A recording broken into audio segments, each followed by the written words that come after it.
ಈ killer BMTC ಬಸ್ಗಳ ಮಧ್ಯೆ ಅಪಘಾತ ಪ್ರಕರಣಕ್ಕೆ ಸಂಬಂಧಪಟ್ಟ ಹಾಗೆ ಮಾರ್ಥಾಸ್ ಆಸ್ಪತ್ರೆಯಲ್ಲಿ ಗಾಯಾಳುಗಳಿಗೆ ಟ್ರೀಟ್ಮೆಂಟ್ ಕೊಡಲಾಗ್ತಾ ಇದೆ.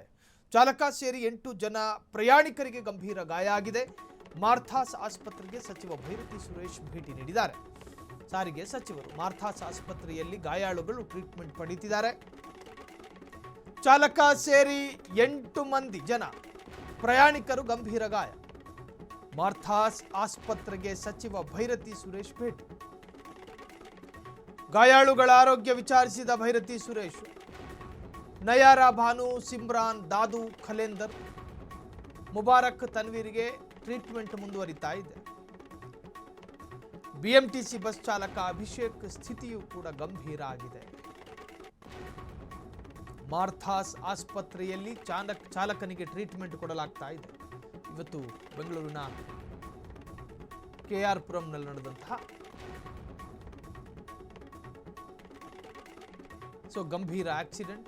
ಚಾಲಕ ಸೇರಿ 8 ಜನ ಗಂಭೀರವಾಗಿ ಗಾಯಗೊಂಡಿದ್ರು. ಭೈರತಿ ಸುರೇಶ್ ಸಾರಿಗೆ ಸಚಿವರು ಅವರು ಇವತ್ತು ಆಸ್ಪತ್ರೆಗೆ ಭೇಟಿ ಕೊಟ್ಟು ಗಾಯಾಳುಗಳ ವಿಚಾರಿಸೋ ಪ್ರಯತ್ನ ಮಾಡಿದ್ರು. ಚಾಲಕ ಅಭಿಷೇಕ್, ಇನ್ನುಳಿದಂತೆ ಪ್ರಯಾಣಿಕರು ಗಂಭೀರವಾಗಿ ಏನು ಗಾಯಗೊಂಡಿದ್ರು ಅವರು ಕೂಡ ಮಾರ್ಥಾಸ್ ಆಸ್ಪತ್ರೆಯಲ್ಲಿ ಟ್ರೀಟ್ಮೆಂಟ್ ಪಡಿತಾ ಇದ್ರು. ಅವರನ್ನು ಸಾರಿಗೆ ಸಚಿವರಾಗಿ ಭೈರತಿ ಸುರೇಶ್ ಅವರು ಇವತ್ತು ಅಧಿಕೃತವಾಗಿ ಭೇಟಿ ಕೊಟ್ಟು ಅವರನ್ನು ಆರೋಗ್ಯ ವಿಚಾರಿಸುವಂಥ ಪ್ರಯತ್ನಗಳನ್ನು ಮಾಡಲಾಯಿತು. ಚಾಲಕ ಸೇರಿ 8 ಜನ ಗಂಭೀರವಾಗಿ ಗಾಯಗೊಂಡರು. ಮಾರ್ಥಾಸ್ ಆಸ್ಪತ್ರೆಗೆ ಸಚಿವ ಭೈರತಿ ಸುರೇಶ್ ಭೇಟಿ ನೀಡಿದರು. ಗಾಯಾಳುಗಳ ಆರೋಗ್ಯ ವಿಚಾರಿಸಿದ ಭೈರತಿ ಸುರೇಶ್ ನಯಾರಾ ಭಾನು, ಸಿಮ್ರಾನ್, ದಾದು, ಖಲೇಂದರ್, ಮುಬಾರಕ್, ತನ್ವೀರ್ ಇಷ್ಟು ಜನರಿಗೂ ಕೂಡ ಟ್ರೀಟ್ಮೆಂಟ್ ಮುಂದುವರಿತಾ ಇದೆ. ಬಿಎಂಟಿಸಿ ಬಸ್ ಚಾಲಕ ಅಭಿಷೇಕ್ ಸ್ಥಿತಿಯೂ ಕೂಡ ಗಂಭೀರವಾಗಿದೆ. ಮಾರ್ಥಾಸ್ ಆಸ್ಪತ್ರೆಯಲ್ಲಿ ಚಾಲಕನಿಗೆ ಟ್ರೀಟ್ಮೆಂಟನ್ನು ಕೊಡಲಾಗ್ತಾ ಇದೆ. ಈ ಬಗ್ಗೆ ಭೈರತಿ ಸುರೇಶ್ ಮಾತನಾಡಿದ್ದಾರೆ, ನೋಡ್ಕೊಂಡು ಬರೋಣ. ಇವತ್ತು ಬೆಳಿಗ್ಗೆ ಕ್ಯಾರ್ ಸರ್ಕಲಲ್ಲಿ EV ಬಸ್ಸಸ್ಸು ಆಕ್ಸಿಡೆಂಟ್ ಆಗಿದೆ, ಆಗಬಾರ್ದಾಗಿತ್ತು, ಘಟನೆ ಆಗಿದೆ. ಸುಮಾರು 13 ಜನ ಅಡ್ಮಿಟ್ ಆಗಿದ್ದರು. ಮತ್ತು ಡೈರೆಕ್ಟಾಗಿ ಬೋರಿಂಗ್ ಹಾಸ್ಪಿಟಲ್ಗೆ ಜನ ಹೋಗ್ಬಿಟ್ಟಿದ್ದಾರೆ. ಅದಕ್ಕೆ ಅವರನ್ನು ಇಲ್ಲಿ ಕರ್ಕೊಬರಲಿಕ್ಕೆ ನಮ್ಮ ಸೆಕ್ರೆಟ್ರಿ ಮತ್ತು ನಮ್ಮ MD ವ್ಯವಸ್ಥೆ ಮಾಡಿದ್ದಾರೆ. ಅವ್ರಿಗೂ ಸಹ ಇಲ್ಲೇ ಟ್ರೀಟ್ಮೆಂಟ್ ಕೊಡ್ತಾಯಿದ್ವಿ. ಯಾರಿಗೂ ಭಾಳಷ್ಟು ಜನ ದೇವ್ರ ದಯದಿಂದ ಡಿಸ್ಚಾರ್ಜ್ ಆಗುವಂಥದ್ದು ಒಬ್ಬರೇ ಡಿಸ್ಚಾರ್ಜ್ ಆಗ್ತಾಯಿದ್ದಾರೆ.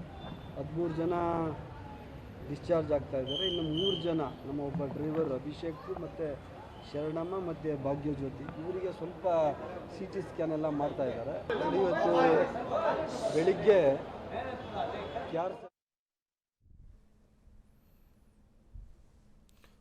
ಭೈರತಿ ಸುರೇಶ್ ಅವರು ಕೂಡ ಇವತ್ತು ಆಸ್ಪತ್ರೆಗೆ ಭೇಟಿ ನೀಡಿ ಗಾಯಾಳುಗಳನ್ನು ವಿಚಾರಿಸುವಂತಹ ಪ್ರಯತ್ನ ಮಾಡಿದ್ರು.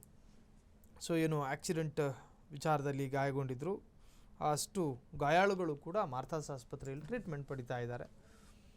ಅದರ ಚಾಲಕ ಅಭಿಷೇಕ್ ಕೂಡ ಅದೇ ಆಸ್ಪತ್ರೆಯಲ್ಲಿರುವಂತಹದ್ದು KR ಸರ್ಕಲ್.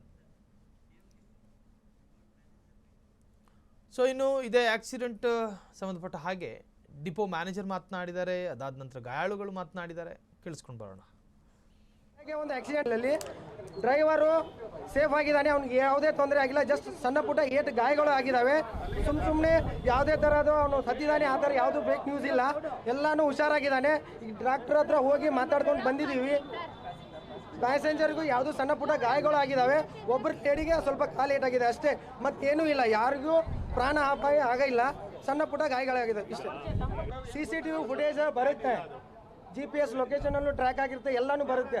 ಅದನ್ನು ನೋಡ್ಕೊಂಡು ನಾವು ಮಾತಾಡಬೇಕು. ಸುಮ್ಮನೆ ರ್ಯಾಶ್ ಟ್ರಾಫಿಕ್ ಏರಿಯಾ ಅದು. ಆ ಟ್ರಾಫಿಕ್ ಏರಿಯಾದಲ್ಲಿ ನಮ್ಮ ಸ್ಪೀಡ್ ಲಿಮಿಟ್ ಇರುತ್ತೆ. ಎಲ್ಲ ಗಾಡಿಗೂ ಸ್ಪೀಡ್ ಲಿಮಿಟ್ 60 ಅಬೋ ಯಾವುದು ಹೋಗಲ್ಲ. ಹಾಗಾಗಿ ನಾವು ಯಾವುದೇ ಗಾಡಿ ರ್ಯಾಶ್ ಅಂತ ಹೇಳಿ ನಾವು ಹೇಳಕ್ಕೆ ಬರಲ್ಲ. GPS ಲೊಕೇಶನ್ ನೋಡಬೇಕು, ಅದ್ರ ಕ್ಯಾಮ್ರಾ CCTV ಫುಟೇಜ್ ನೋಡಿದ ಮೇಲೆ ಕ್ಲಾರಿಫೈ ಕೊಡಬೇಕು ಅವನು. ಸರ್ ಅದನ್ನ ಇನ್ವೆಸ್ಟಿಗೇಷನ್ ಮಾಡಿದ ಮೇಲೆ ಹೇಳೋಕ್ಕಾಗೋದು, ಅಲ್ಲಿವರೆಗೂ ಏನು ಹೇಳೋಕ್ಕಾಗಲ್ಲ. ನಮ್ಮದು ವರ್ಕ್ ಮ್ಯಾನೇಜರ್ ಅವರಲ್ಲಿ ನಾವು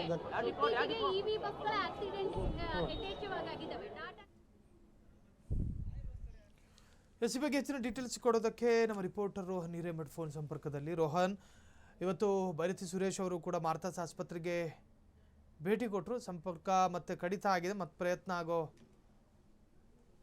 ಸೊ KR ಸರ್ಕಲ್ನಲ್ಲಿ ನಡೆದಿರ್ತಕ್ಕಂತಹ ಭೀಕರ ಅಪಘಾತಕ್ಕೆ ಸಂಬಂಧಪಟ್ಟ ಹಾಗೆ ಒಂದಷ್ಟು ಜನರಿಗೆ ಗಂಭೀರ ಗಾಯಗಳಾಯಿತು. ಅವ್ರನ್ನ ಮಾರ್ತಾಸ್ ಆಸ್ಪತ್ರೆಗೂ ಕೂಡ ದಾಖಲು ಮಾಡಲಾಯಿತು. ಸೊ ಟ್ರೀಟ್ಮೆಂಟ್ ಕೂಡ ಮುಂದುವರಿತಾ ಇದೆ. ಇನ್ನು ಸಾರಿಗೆ ಸಚಿವರಾಗಿದ್ದಂತಹ ಭೈರತಿ ಸುರೇಶ್ ಅವರು ಕೂಡ ಆಸ್ಪತ್ರೆಗೆ ಭೇಟಿ ನೀಡಿ ಗಾಯಾಳುಗಳನ್ನು ವಿಚಾರಿಸಿದರು. ಅವರ ಯೋಗಕ್ಷೇಮದ ಬಗ್ಗೆಯೂ ಕೂಡ ಮಾಹಿತಿಯನ್ನು ಕಲೆ ಹಾಕಿದ್ರು. ಸೊ ಇದೇ ಸಂದರ್ಭದಲ್ಲಿ ಬೆಂಗಳೂರು ಒಂದರ್ಥದಲ್ಲಿ ಆಕ್ಸಿಡೆಂಟ್ ಝೋನ್ಗಳಾಗ್ತಾ ಇದೆಯಾ? ಪದೇ ಪದೇ ಈ EV ಎಲೆಕ್ಟ್ರಿಕಲ್ ವೆಹಿಕಲ್ಗಳು ಅಪಘಾತಕ್ಕೀಡಾಗೋದು ಸರ್ವೇ ಸಾಮಾನ್ಯ ಆಗಿದೆ. ಸೊ ಯಾಕೆ ಹೀಗೆ? ಇದ್ರ ಬಗ್ಗೆ ಒಂದು ಅನ್ವೇಷಣೆಯೂ ಕೂಡ ನಡಿಬೇಕಾಗಿ ಬರುತ್ತದೆ.